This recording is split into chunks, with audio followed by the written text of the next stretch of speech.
박 권사님, 교회 안 나온다더니 나왔네? 그럼 와야지 어쩌겠어. 아유, 지난주 말씀 들어보니까 꼭 나한테 하는 말씀이시더라고.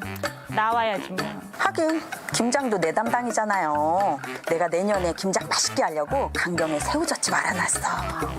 잘했어. 그런데 목사님은 언제 오시는 거예요? 아이고 죄송합니다. 아유 주나치의 촬영 때문에 제가 좀 늦었습니다. 여성교회에서 중요한 할 말이 있다고 들었는데 무슨 일로 모이자고 하셨죠? 아니 목사님, 우리 교회 지금 얼마나 심각한 상황이 있는지 아세요? 지난주 말씀 저 완전히 못 들었잖아요. 제 옆에 노숙자가 와서 앉았는데요. 냄새에 머리 아파가지고 목사님 설교가 하나도 안 들어왔어요. 무슨 대책이 있어야죠 목사님. 그거 아세요, 목사님? 제가 지난주에 안내 섰잖아요. 그랬는데 감옥에서 나온 사람이 찾아왔어요. 우리 교회 성교회에서 편지도 보내주고 영치금도 넣어줬다고 감사하다고 인사를 하러 왔다는 거예요. 그런데 이렇게 위험한 사람이 교회에 들락날락 움직인다는 거, 이거 정말 심각한 일 아닙니까? 교회, 우리 교도소 선교 당장 중단해야 됩니다. 저도 말이 나왔으니 한 말씀 드리겠습니다. 지금 교회 학교 학부모들이 얼마나 불만이 많은지 아십니까? 학교 앞 전도한다고 학교에 있는 일진들이 다 우리 교회에 나오고 있습니다. 걔네들 공부 안 하죠. 몰려다니면서 나쁜 짓 하죠. 담배 피죠. 지금 교회 학교 부모들이 불안해서 교회를 보낼 수가 없다고 합니다. 우리 착한 병삼이가 물들까 봐 걱정이에요. 당장 학교 앞 전도 멈춰주세요, 목사님. 여성교회에서 이거밖에 안 됩니까? 선교를 중단하고 누구는 오지 말라고 하고 저는 그런 말 못합니다. 어머나, 우리 목사님 세상 물정을 너무 모르신다. 목사님이 애를 안 키워보셔서 그래요. 아우, 나 진짜 이제 교회 안 나와. 아이고 답답해. 교회 다니는 분들 왜 이러시는 겁니까? 제가 누구냐고요? 이 땅에 천만 크리스찬의 안티, 김병삼 목사님의 안티, 짐이 엄이에요. 아니 얼굴 한번 본 적 없는 해외에는 선교한다고 그렇게 찾아가고 선교비도 보내고 하면서 왜 노숙자는 안 되고 왜 교도소에 있는 분들은 안 되고 왜 일진들은 안 되는 겁니까? 이 부분에 대해서 김병삼 목사님 말 좀 해보세요. 네, 제가 말 좀 하겠습니다. 오늘 이 질문에 대한 답을 여러분들이 말씀 속에서 찾으셔야 합니다. 답이 있습니다. 제가 직설적으로 대답하지 않지만 여러분들이 잘 들으시면서 이 답을 찾으면 좋겠습니다. 오늘 말씀의 제목은 하나님을 만나는 자리가 따로 필요한가요? 이런 제목입니다. 오늘은 아주 유명한 베드로와 고넬료가 만나는 그런 장면이죠. 제가 지난주에 여러분들에게 말씀을 잠깐 드렸었죠.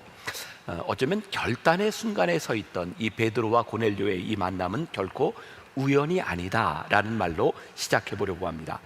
자, 오스왈드 챔버스의 주님은 나의 최고봉을 여러분들이 계속 묵상하고 계시니까 또 오스왈드 챔버스의 순종, 그 전기를 읽은 분이 있을 수도 있을 것 같아요.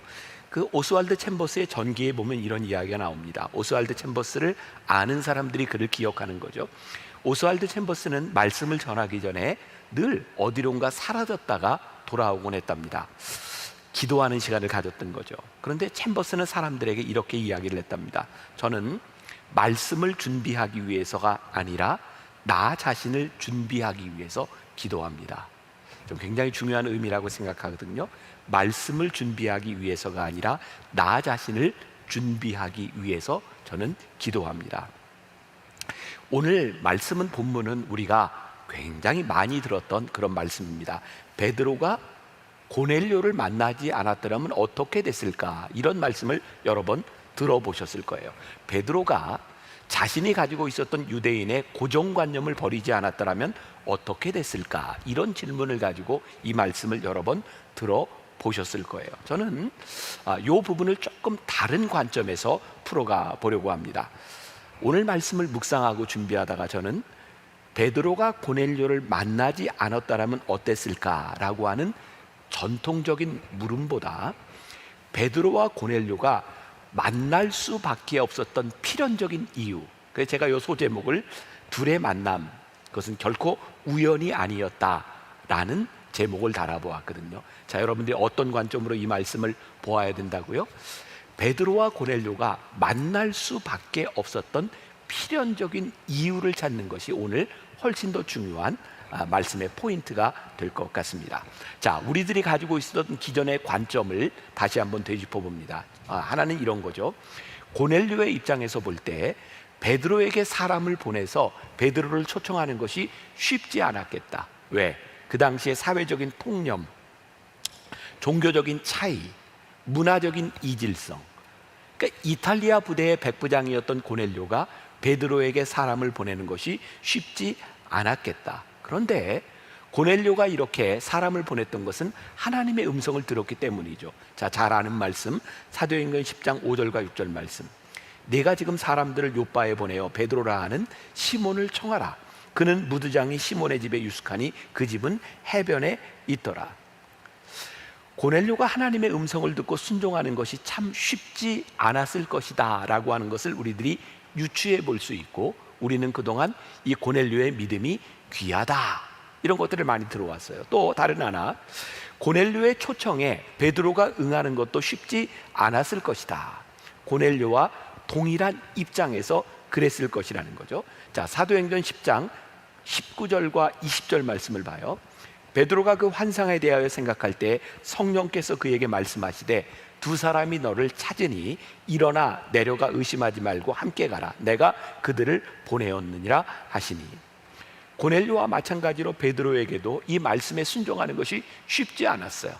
예수님의 제자였던 사도 그 베드로가 이방인에게 가서 복음을 전한다고 하는 것, 그렇게 쉽지 않았다는 이유죠. 그래서 이 둘의 만남이 그렇게 쉽지 않았지만 순종해서 이루어진 만남이다. 그게 우리들이 이 말씀을 지금까지 보아왔던, 많이 들었던 그런 포인트였습니다. 자, 사도행전 10장의 사건은 교회사적으로 굉장히 중요한 의미를 가지고 있는데, 지난주와 지지난주 말씀을 여러분들이 기억하셔야 돼요. 기억을 이렇게 잘 소환해 내셔야 됩니다. 지지난주 8장 말씀에서 우리는 스데반이 돌에 맞아 죽는 순교를 우리들이 보았죠. 그래서 제가 사도행전 1장 8절 말씀과 8장 1절 말씀을 이렇게 뒤집어서 보자 이렇게 얘기했던 거 기억하시나요?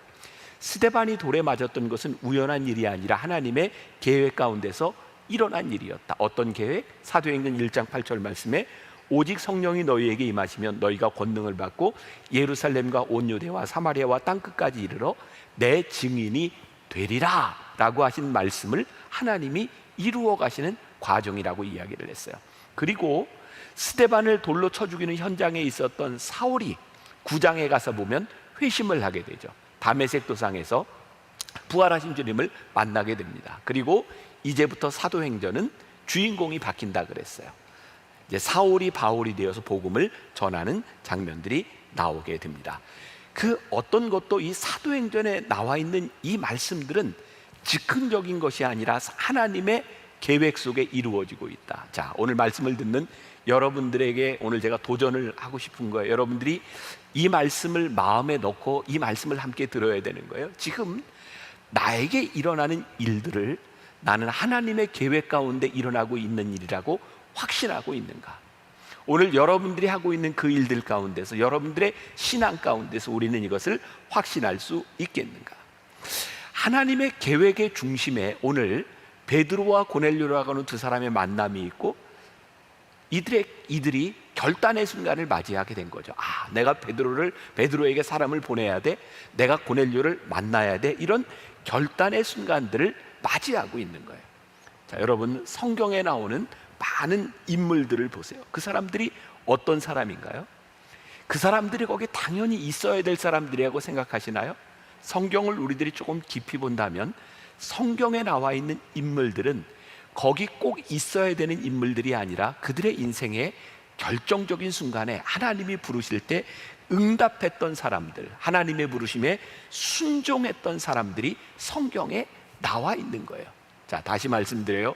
그들은 거기에 있어야만 됐던 사람들이 아니라 그들의 인생의 결단의 순간에 하나님께 순종함으로 인하여 그들의 이름이 지금 성경 가운데 기록되고 있다는 거죠.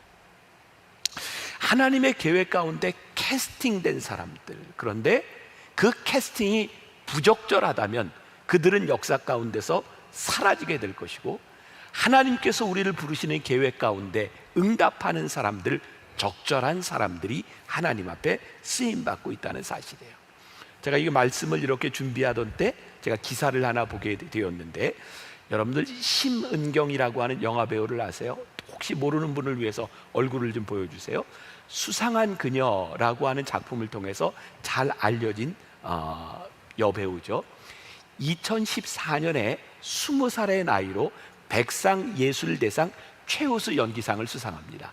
아주 인상적인 그 유튜브의 영상들이 떠돌고 있는데, 눈물을 흘리면서 굉장히 당황한 채로 수상 소감을 이렇게 얘기합니다. 너무 죄송합니다.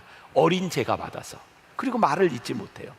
그리고 놀라운 일은 2020년 바로 동일한 수상 소감을 어디에서 이야기하고 있냐면, 일본 아카데미 시상식에서 1978년도에부터 일본의 아카데미상 수상식이 있었는데 처음으로 한국 배우가 최우수 연기상을 받습니다. 일본 말로 울먹이면서 똑같은 이야기를 합니다. 수상을 전혀 예상하지 못했고 아무런 준비를 못해서 죄송합니다. 열심히 하겠습니다. 그렇게 일본 말로 이야기하는 영상이 이렇게 나와 있어요. 심은경이라고 하는 배우가 2017년 일본에 진출합니다. 사람들이 다 의아하게 생각했어요. 그때는 심은경이라고 하는 배우가 한국에서 정말 성공 가도를 걷고 있던 사람이거든요. 그런데 무모한 도전을 합니다. 일본어를 배우면서 일본 작품에 출연하고 여우주연상을 받게 된 거죠. 인터뷰를 하는 중에 저에게 굉장히 인상적이었던 게 있습니다. 배우라는 직업의 핵심은 커리어가 아니라 소양에 있습니다. 저는 이게 굉장히 인상적이었어요. 자, 오늘 말씀을 전하면서 제가 왜 이렇게 한 여배우에 대해서 장황스럽게 이야기를 하는가? 지난주의 말씀을 기억하세요? 우리들에게 가장 복된 것이 무엇이다? 하나님께 쓰임받는 인생이다. 그런데 하나님이 우리를 쓰실 때 중요한 포인트는 우리의 커리어에 있지 않다는 거예요. 우리가 신앙생활을 얼마나 오래 했느냐에 있는 것이 아니라는 거예요. 오늘 우리들이 하나님 앞에 쓰임받을 수 있는 소양을 갖추고 있는가? 하나님이 우리를 쓰실 수 있는 준비가 되어 있는가? 여기에 포인트가 있다. 오늘 말씀의 주인공인 베드로와 고넬료의 만남은 기독교 역사의 한 획을 긋는 아주 중요한 그런 만남이에요. 베드로와 고넬료의 만남 가운데 그들이 신앙적인 결단을 내리는 것이 결코 쉽지 않았으리라는 것도 우리는 참 많이 들어왔어요. 그런데 제가 오늘 주목하고자 하는 것은 무엇이냐면, 이 두 사람이 결단의 순간을 맞이하는 그 자리에 서는 것에 이유가 있다는 거예요. 모든 사람들이 결단의 순간에 서지 않습니다. 여러분, 하나님이 우리의 인생을 결단의 순간에 서게 하시고 하나님의 음성을 듣게 하시는 그 순간에 선다는 것이 귀한 일이고, 베드로와 고넬료에게는 하나님께서 그들을 결단의 순간으로 부르셨던 포인트가 있다는 거예요. 오늘 우리가 말씀을 통해 얻어가야 되는 것은 바로 이 부분이에요. 자, 베드로와 고넬료에게 동일한 공통점이 있다면 그들은 정해진 시간에 기도하고 있었다는 거예요. 만일 정해진 시간에 이들이 기도하지 않았더라면 어떤 일이 일어났을까? 자, 제가 얼마 전에 여러분들에게 소개했던 책인데 정말 좋은 자그마한 책인데요, 아브라함 요슈아 헤셀이 쓴 안식이라는 책입니다. 이 책은 안식일에 대한 개념을 아주 잘 설명해 놓는 책이에요. 여기에 세상을 떠난 아버지를 추억하며 그의 딸이 아버지에 대해서, 아브라함 조슈아 헤셀에 대해서 쓴 이야기가 있는데 짧은 글이에요. 우리가 어떤 사람이 될 것인지는 안식일이 우리에게 어떤 날이 되느냐에 달려있다. 안식일은 단지 토요일에 태어나는 것이 아니다. 아버지는 우리가 한 주의 나머지 엿새 동안 어떻게 행동하느냐가 안식일의 경험의 깊이를 결정한다고 말씀하신다. 한 주의 나머지 엿새는 안식일로 나가는 순례 여행이다. 오늘 여러분들이 예배를 드리는 이 예배의 깊이를 더하고 오늘 이 예배 시간에 여러분들이 하나님의 음성을 듣는 일은 오늘 이 예배 시간에 달려있는 문제가 아니라 이 예배 시간을 준비하며 살아온 엿새가 오늘 여러분들의 이 시간을 좌우한다는 거예요. 제가 늘 우스갯소리처럼 농담처럼 이야기하는 것 같지만 여러분들에게, 여러분 이 사도행전 말씀을 우리들이 묵상하며 가는 동안 여러분 이 말씀을 읽고 오세요. 말씀을 묵상하며 한 주간을 고민하며 지나온 사람이 오늘 듣는 말씀과 전혀 말씀을 묵상하지 않고 그저 이 자리에 있는 사람의 말씀이 어떻게 통일할 수 있겠어요? 우리는 누군가에게 일어났던 결단의 순간들을 참 부러워하지만 그 사람에게 결단의 순간이 올 수밖에 없었던 이유에 대해서는 우리들이 그렇게 부러워하지 않는 것 같아요. 저도 오늘 이 말씀을 준비하면서 오늘 설교하는 이 한 시간을 이 준비하기 위해 제가 엿새 동안 살아왔던 그 시간들과 준비했던 시간들이 오늘 이 한 시간을 만들어 주는 것이지, 이 한 시간은 어디에서 뚝 떨어진 시간이 아니라는 거예요. 정해진 시간에 기도했다는 것은 일회적인 사건이 아니라 베드로의 삶에서 늘상 일어났던 그 한순간에 역사적인 사건이 임했다고 하는 거죠.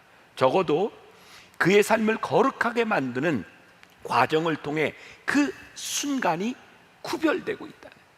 자, 여러분들 주님은 나의 최고봉 매일 묵상하고 계시죠? 저는 루틴하게, 때로는 지겹게 우리들이 매일 묵상하는 이 시간들을 통하여 하나님이 우리를 준비하시고 우리의 성품을 만들어 주신다고 생각하거든요. 저는 이제 9월 말씀을 준비하고 있는데 9월 11일자 주님은 나의 최고봉에 보면 이런 글이 있어요. 일상에서 준비되는 것이 성품입니다. 오늘 우리가 어떻게 일상을 살아나느냐에 대한 문제죠. 자, 사도행전 10장 2절과 3절 말씀, 오늘 우리가 택한 본문은 아니지만 한번 보아야 되고요. 또 사도행전 10장 9절에 베드로에 대한 이야기를 보아야 돼요. 제가 이어서 읽어드립니다. 먼저 사도행전 10장 9절.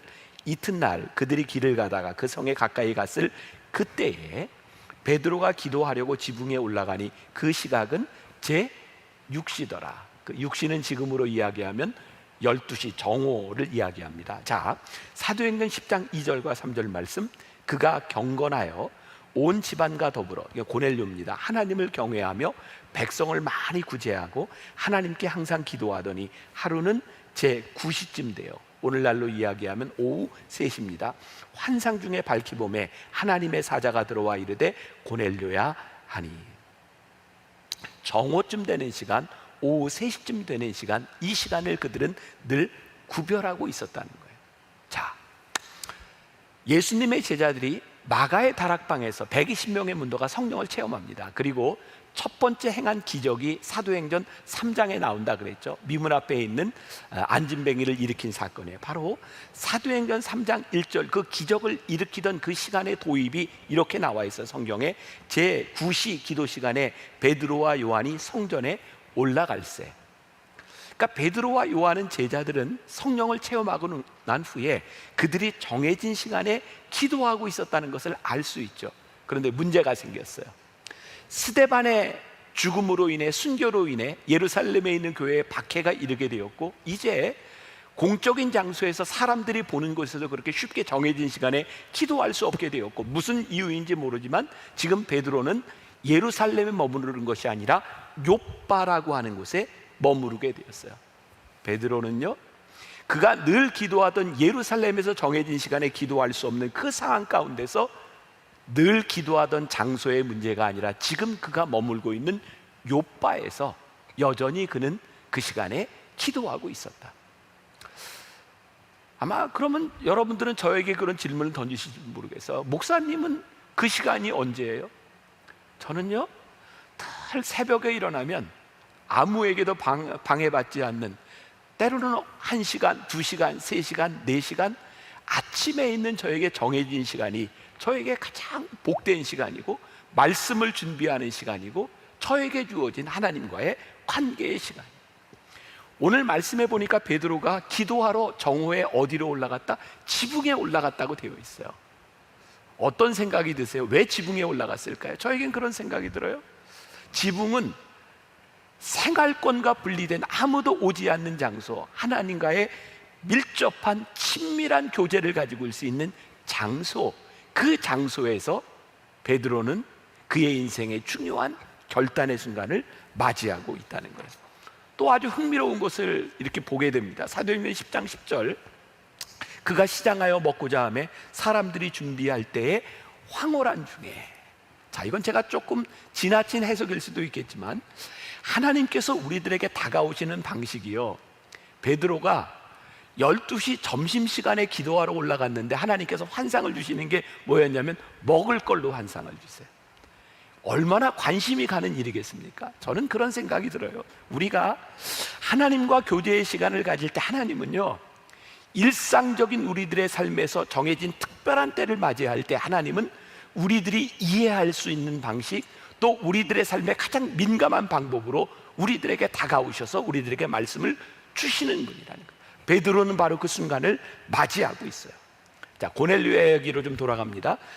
사도행전 10장 2절부터 3절을 메시지 성경으로 제가 읽어드립니다. 한번 들어보세요. 그는 자기 집안 사람들 모두가 하나님 앞에서 예배하며 살도록 이끌었다 뿐만 아니라 늘 어려운 사람들을 도와주었고 그 다음이 중요하죠. 기도가 몸에 배어 있었다. 하루는 오후 3시쯤에 그가 환상을 보았다. 베드로와 고넬료가 환상을 보았던 시간과 장소는 평소에 하나님과 친밀함을 유지하던 때와 장소였다는 거예요. 하나님은 그들의 삶 속에서 아주 친밀하게 다가오셨고 그들에게 말씀하셨다는 거예요. 베드로에게 정해진 시간, 친밀함의 순간이 없었다면 그에게 결단의 순간이 오지 않았을 거라는 거예요. 사랑하는 여러분, 우리들의 인생의 결단의 순간은 굉장히 부담스럽습니다. 하나님께서 여러분들에게 무언가를 결단하라고 말씀하시는 이 결단은 결코 쉬운 것이 아닙니다. 그런데 이 결단이 누구에게나 오는 것이 아니라는 거예요.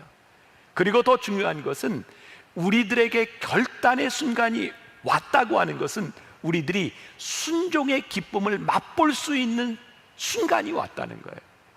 우리들에게 결단의 순간이 없다면 우리는 순종의 기쁨도 존재하지 않는다는 것을 알아야 합니다. 그리고 우리들의 인생에 하나님이 결단하시게 하는 그 일이 얼마나 큰 축복인지를 우리들이 깨달아 알아야 되는 거죠.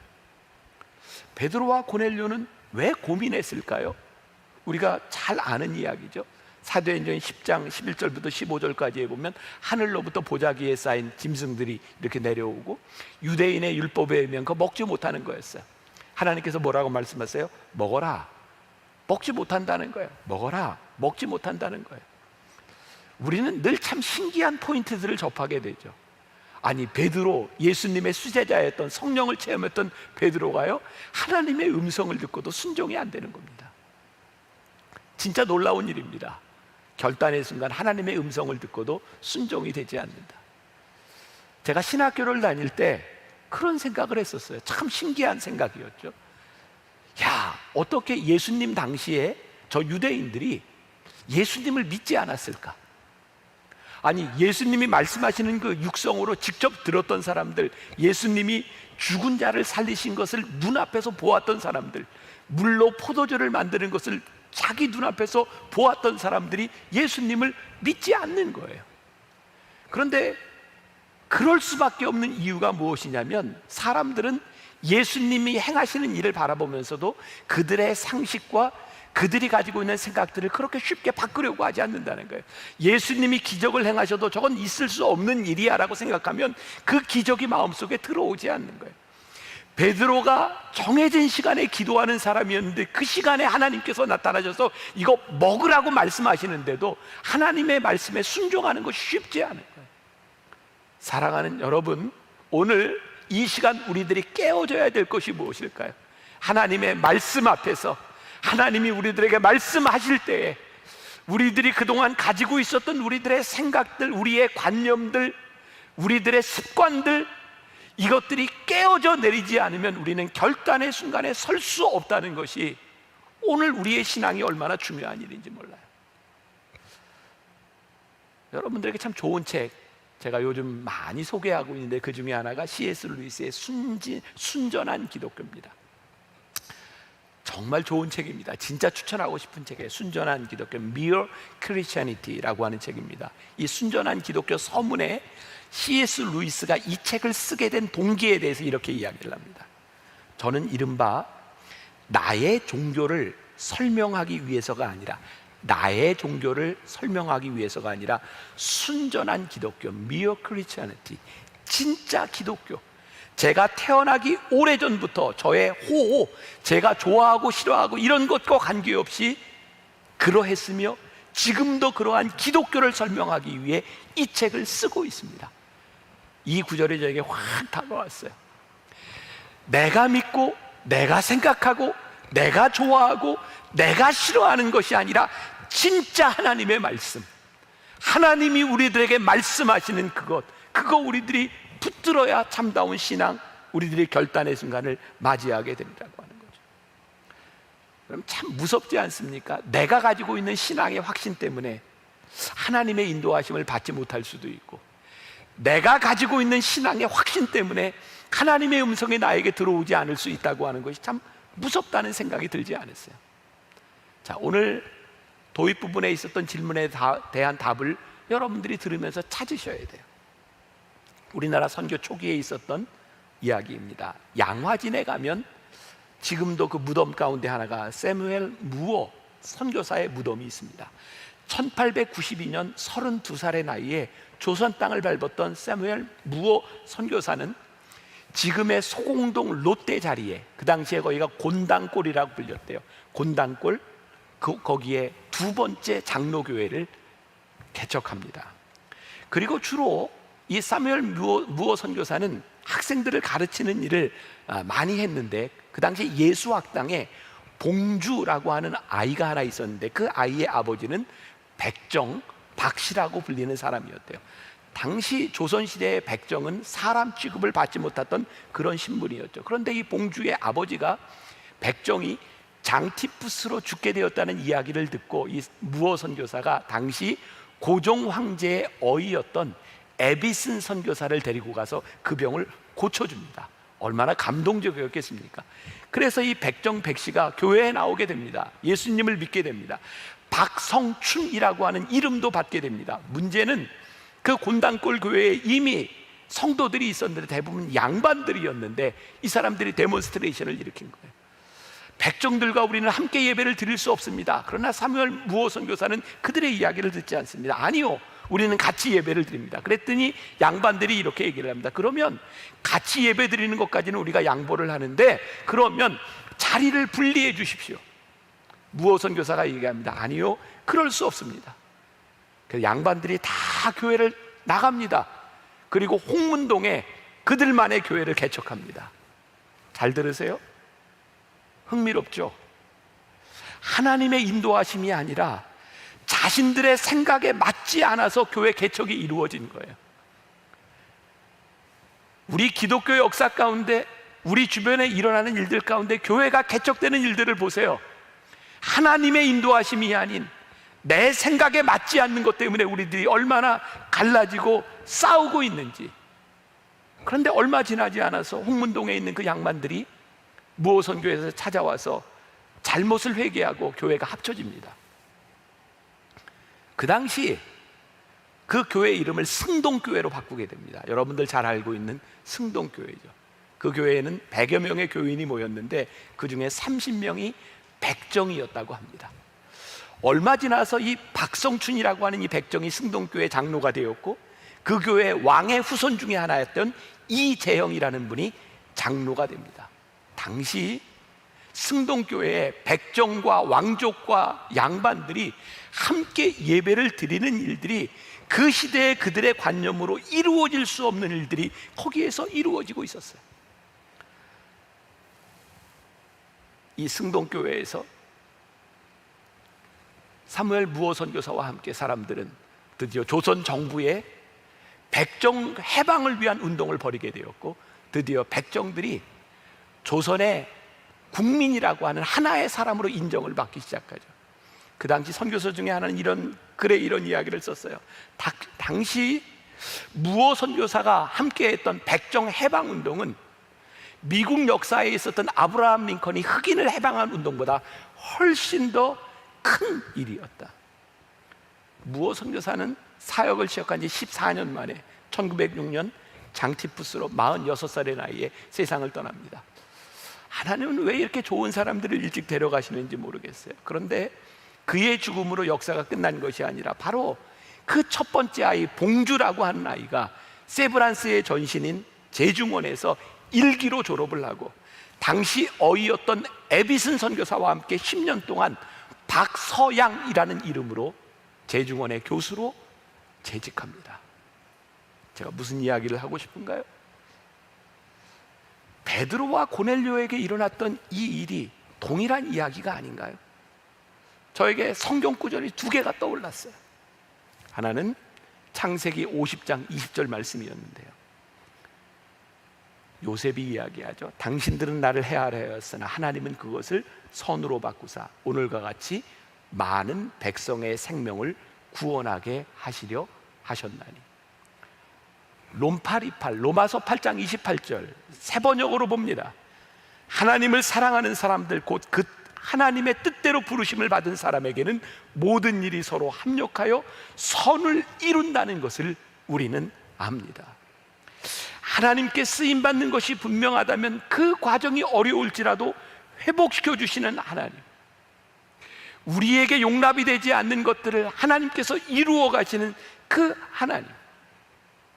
자, 오스왈드 챔버스 주님은 나의 최고봉 1월 28일 묵상에 나오는 글이에요. 궁금한 분들은 다시 1월 28일로 가서 한 번 더 보세요.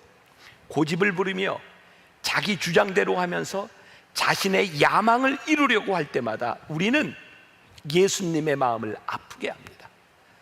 자기 권리를 주장하며 자신의 의도를 관철시키려고 할 때마다 우리는 예수님을 핍박하는 것입니다. 오늘 말씀을 통해 우리에게 주시는 가장 큰 가르침이 무엇일까요? 하나님이 우리의 생각과 다를 수는 있지만 하나님의 생각이 잘못되지 않는다는 겁니다. 오늘 여러분들의 삶에 일어나는 정말 많은 일들 가운데 하나님의 생각과 우리들의 생각이 잘 다를 수 있지만 하나님의 생각이 잘못되지 않는다. 지난해 부활절 제가 설교에서 선을 넘어서라고 하는 말씀을 전한 적이 있어요. 우리는 늘 선에 서서 우리는 자꾸 하나님의 생각을 우리의 선 안으로 가져오려고 할 때 하나님은 계속 우리들에게 선 밖을 보라고 말씀하시죠. 여러분, 만일 베드로가요 하나님께서 잡아먹으라고 말씀하셔도 나는 절대로 할 수 없습니다라고 끝까지 고집을 부렸다면 그의 사역은 요바에서 머물렀을 겁니다. 그런데 그가 용납할 수 없는 그 일, 그가 하나님 앞에 결단의 순간에 하나님의 말씀을 수용하게 되었을 때 그의 복음의 지경이 요바에서 가이사랴로 넓혀지는데 이것은 단순한 지역적인 이동을 이야기하는 게 아니에요. 유대인의 요바라고 하는 도시에서 가이사랴, 당시에 황제에게 헌정했던 가이사랴라고 하는 그 도시에 가서 베드로가 복음을 전하기 시작하면서 말씀의 지경이 확장되는 것을 보게 돼요. 사도행전 10장 34절과 35절 그리고 45절과 46절, 우리가 본문으로 택하지 않았지만 결과에 대한 이야기예요. 34, 35절 베드로가 입을 열어 말하되 내가 참으로 하나님은 사람의 외모를 보지 아니하시고 각 나라 중 하나님을 경외하는 의를 행하는 사람은 다 받으시는 줄 깨달았도다. 45절 46절 베드로와 함께 온 할례 받은 신자들이 이방인들에게도 성령 부어주심을 말미암아 논란이 이는 방언을 말하며 하나님 높임을 들음이로라. 결론입니다. 우리가 결단의 순간에 하나님 앞에 서면 어떤 일이 일어나나요? 하나님이 높음을 받으세요. 하나님이 영광을 받으세요. 우리가 순종하지 않으면 우리들이 볼 수 없는 하나님의 영광을 볼 수 있는 것은 결단의 순간에 우리들이 순종하며 하나님의 영광을 보게 되는 거죠. 제가 청년들 사역을 하면서 단기 선교 해외를 데리고 나갔었어요. 제가 그런 얘기를 참 많이 들었습니다. 아니, 그 몇십 명씩 해외 나가는 그 돈을 가지고 그냥 선교지를 돕지 왜 그렇게 나가서 허비하는 겁니까? 저에겐 분명한 확신이 하나 있습니다. 우리의 삶에는요 우리가 생각하는 것보다 훨씬 더 귀중한 가치가 있는데 그것은 거룩한 낭비입니다. 하나님은 우리의 계산대로 일하시는 분이 아니라 하나님은 우리의 계산을 넘어서 때때로 우리들에게 거룩한 낭비를 허락하시는 분입니다. 거룩한 낭비를 통해서 우리는 하나님의 마음을 알고 하나님이 보시는 곳에 우리들이 그 눈을 가지고 보게 되고 하나님의 생각을 가지고 우리의 선을 넘어서 하나님의 생각으로 우리들이 넘어가기 시작할 때 거룩한 낭비는 우리들에게 축복이 되는 거죠. 오늘 이 베드로와 고넬료를 바라보면서 저 사람들이 어떻게 저렇게 저런 결단을 했을까, 이게 중요한 것이 아니라 그들이 하나님 앞에 그런 결단의 순간을 살 수 있도록 살았던 그들의 삶이 보여져야 되고, 그리고 하나님 앞에서 우리의 선을 넘어서 우리의 생각과 우리의 관념을 넘어서 하나님의 자리에 우리들이 서게 될 때 하나님이 영광을 받으신다는 사실, 오늘 우리 한 주간 그렇게 고민하며 삽시다. 하나님, 우리를 통하여, 우리들에게 말씀하시는 하나님의 음성을 통하여 이 땅 위에 하나님의 영광이 드러나게 하여 주옵소서. 교회를 통하여, 우리 성도들을 통하여 하나님의 영광이 드러나게 하여 주옵소서. 하나님의 영광이 드러난다면 우리는 결단의 순간에 순종의 기쁨을 맛보는 자들이 될 것이고 하나님이 우리를 쓰심을 우리들이 고백하게 될 줄 믿습니다. 자, 오늘 우리들이 말씀을 생각하면서 오늘은 찬양을 좀 듣고 함께 불렀으면 좋겠습니다. 하늘의 문을 여소서, 가사를 생각하면서 함께 듣고 함께 찬양합시다.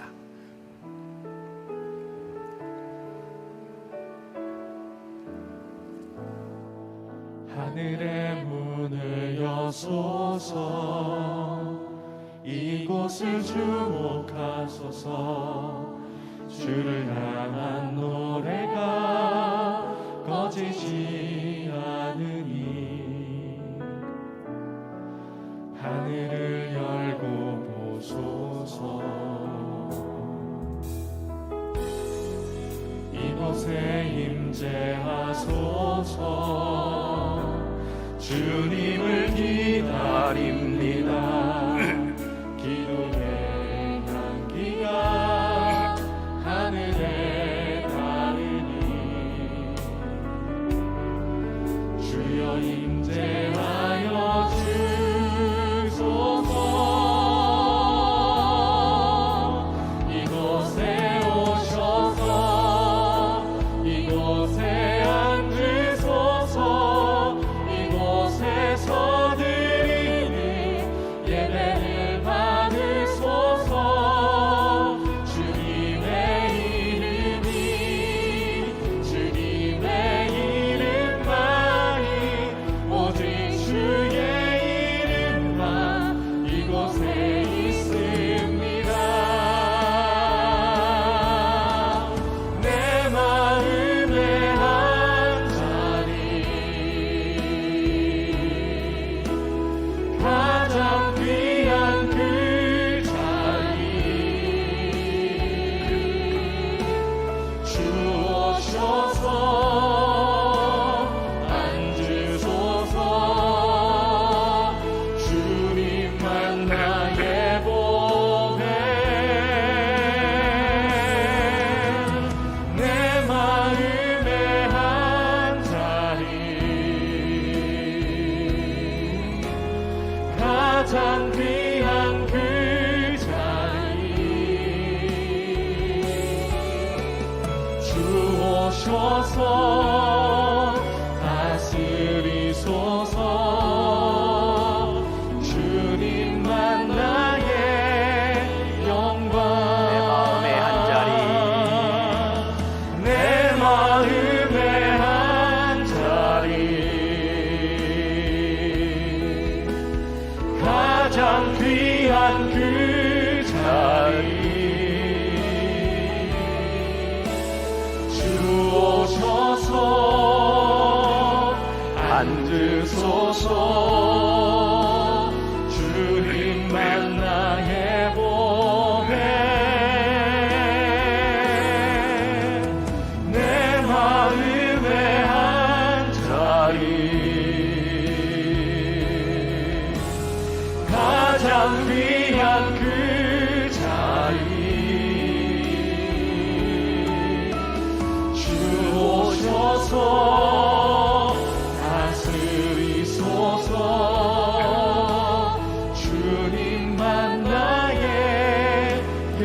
내 마음의 한 자리 내 마음의 한 자리 가장 귀한 그 자리 주 오셔서 앉으소서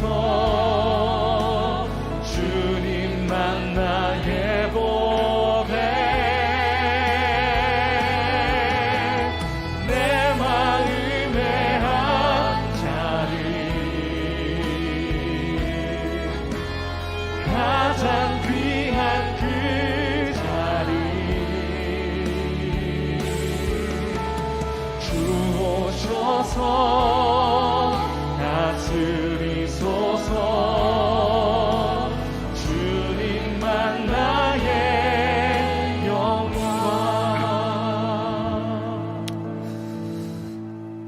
우리들에게 그런 용기가 있는지 내 마음의 한 자리 가장 귀한 그 자리 하나님 앞에 기꺼이 내어놓을 수 있는 그런 용기가 있는지 하나님 우리는 하나님의 말씀대로 살아간다고 입으로는 이야기하지만 우리의 생각을 절대로 꺾지 않으려고 할 때가 많이 있습니다. 우리가 살아왔던 우리들의 삶의 방식을 절대로 꺾지 않으려고 할 때가 있습니다. 오늘 우리가 간절히 바라는 것 하나님의 마음이 우리 가운데 들어오게 하시고 하나님의 관점이 우리 가운데 들어오게 하시고 하나님이 이 세상을 바라보시는 하나님의 능력이 우리 가운데 들어오게 하여 주옵소서. 베드로가 고넬료의 만남을 통해서 하나님이 높임을 받으심을 보았던 것처럼 일주일을 살아가는 날 동안 하나님께서 우리와 함께 하심을 통하여 우리가 결단하고 순종함을 통하여 하나님이 높아지셨습니다. 하나님이 영광을 받으셨습니다. 하나님의 역사가 이렇게 이루어졌습니다. 간증할 수 있는 그 간증의 역사를 가지고 다시 만나게 하여 주옵시고 우리들이 그저 주어지는 시간들을 살아가는 사람들이 아니라 우리들에게 주어진 그 시간들을 알차게 하나님 앞에 만남의 시간을 통하여 친밀함을 가지고 승리할 수 있는 우리 성도들이 되게 하여 주옵소서.